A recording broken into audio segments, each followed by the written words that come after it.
Assalamualaikum warahmatullahi wabarakatuh. Perkenalkan, kami dari kelompok 3 seksi 04 dengan saya sendiri yaitu Melsi Primadola NIM 2212955 dan teman saya yaitu Sofi Melani Harahap NIM 22016061.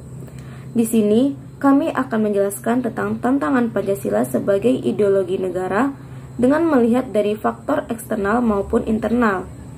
Tugas ini dilaksanakan untuk pemenuhan salah satu mata kuliah yaitu Pendidikan Pancasila dengan dosen pengampu yaitu Ibu Huma Makridoni Koling, SPD MPD. Materi yang pertama yaitu tantangan Pancasila sebagai ideologi negara dengan melihat dari faktor eksternal.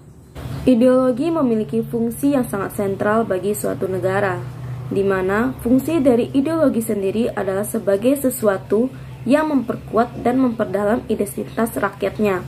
Sama seperti identitas yang dimiliki oleh setiap orang sebagai tanda pengenal, ideologi dapat dikatakan sebagai tanda pengenal dari suatu bangsa. Pancasila sebagai ideologi negara berarti Pancasila adalah identitas bangsa Indonesia. Tantangan Pancasila sebagai ideologi negara jika dilihat dari faktor eksternal yang sangat berpengaruh adalah globalisasi. Globalisasi adalah tersebar luasnya pengaruh ilmu pengetahuan dan kebudayaan yang ada di setiap penjuru dunia ke penjuru dunia yang lain.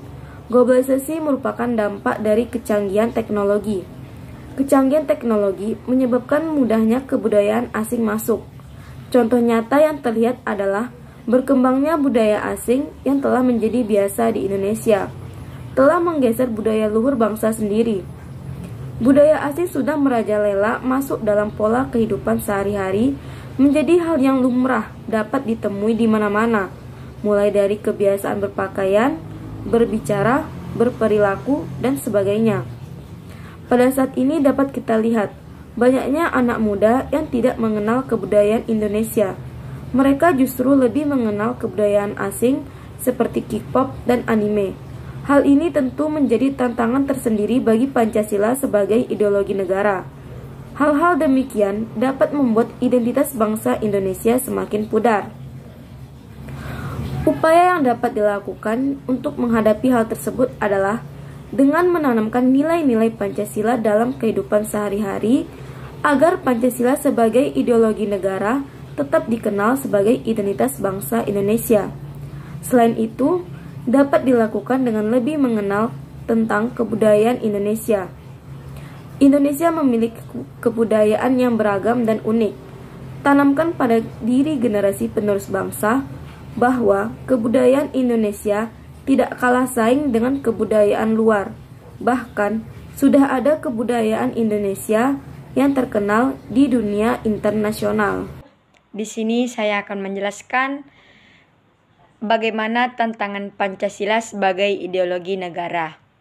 Tantangan Pancasila sebagai dasar negara dalam bidang pemerintahan, salah satunya dengan tidak mengimplementasikan sebagaimana mestinya kekuasaan dan wewenang nilai Pancasila.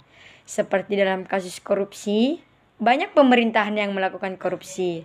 Dapat dilihat dari banyaknya kasus korupsi akhir ini, Pancasila pada masa reformasi juga dapat dilihat tidak jauh berbeda dengan masa Orde Lama dan Orde Baru. Karena masih ada tantangan yang harus dihadapi. Tantangan tersebut adalah korupsi, kolusi, dan nepotisme atau yang disebut dengan KKN. Demikianlah yang dapat kami sampaikan. Apabila ada kesalahan kata atau kalimat, kami mohon maaf. Terima kasih atas perhatiannya. Kami akhiri. Wassalamualaikum warahmatullahi wabarakatuh.